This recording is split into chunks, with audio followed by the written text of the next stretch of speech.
Ah. Slow down. My husband hasn't even ended the call yet. I slump on the floor with my butt raised high.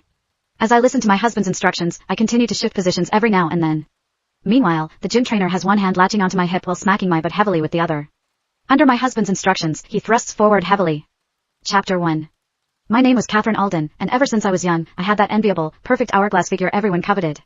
Back in school, countless boys had stared at my ample chest, taunting me and calling me sexy cat. After marriage, I became the perfect young wife who turned every man's head on the street. However, my husband, Frederick Shaw, had turned out to be all show and no substance. In less than 6 months of marriage, he left me alone in an empty bed while jet-setting around the world for business. They said a woman felt loneliness most acutely after turning 25. Every night, I could only curl up under the covers, pressing my thighs together to control the urge. When I failed, I would lift my skirt and slowly explore myself. After that fleeting pleasure, I would gaze at the ceiling, letting tears of longing and frustration fall. It was never enough. Nothing I did could satisfy me. I craved a fierce man to pin me beneath him as he claimed me. I wanted a man who could truly fill me, body and soul.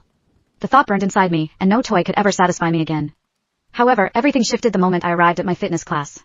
My new coach was a 6-foot-tall college student with broad shoulders and a narrow waist. When I walked in, he was lifting a barbell, showing off every defined muscle. His arms looked strong enough to lift me effortlessly. The entire gym seemed charged with raw masculinity. All the restlessness I had been barely holding back flared up again. I almost couldn't stop myself from rushing over and straddling his lap right then and there. My eyes drifted down to the space between his legs, and my breath caught. It was larger than I expected. If I were to be with him, would I be stretched to my limit? Are you here to work out? Come on in. Your regular coach is off today, so I'm filling in. I'm Samuel Wolfe. His words snapped me out of my thoughts. I lowered my flushed face, trying to hide the thoughts I just had about his young, toned body. Oh, okay. All right, let's get started. First, sit on this exercise ball, and we'll do a few warm-up moves. Samuel brought the ball over. I sat down, following his gesture, but my poor balance made me wobble all over the place. With a sudden lurch forward, I crashed into his firm chest. The scent of his masculinity hit me immediately. I hadn't been this near a man in ages, and suddenly, every part of me thrummed with anticipation. Be careful. Fearing I would stumble, Samuel reached out to steady my waist. His strong hands enclosed my slender frame, and when they brushed against the sides of my chest, tingling heat shot through me.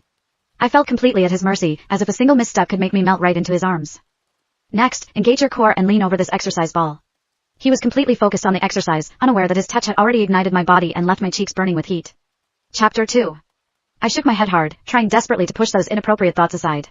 Just as Samuel instructed, I leaned forward over the exercise ball. Excellent, just like that. Hold your position, Samuel said, looking down at my form. Suddenly, he barked, don't let your hips lift. He swatted my backside. All the desire I had just forced myself to suppress ignited again. My legs clamped together uncontrollably, and a wave of warmth flooded my lower body,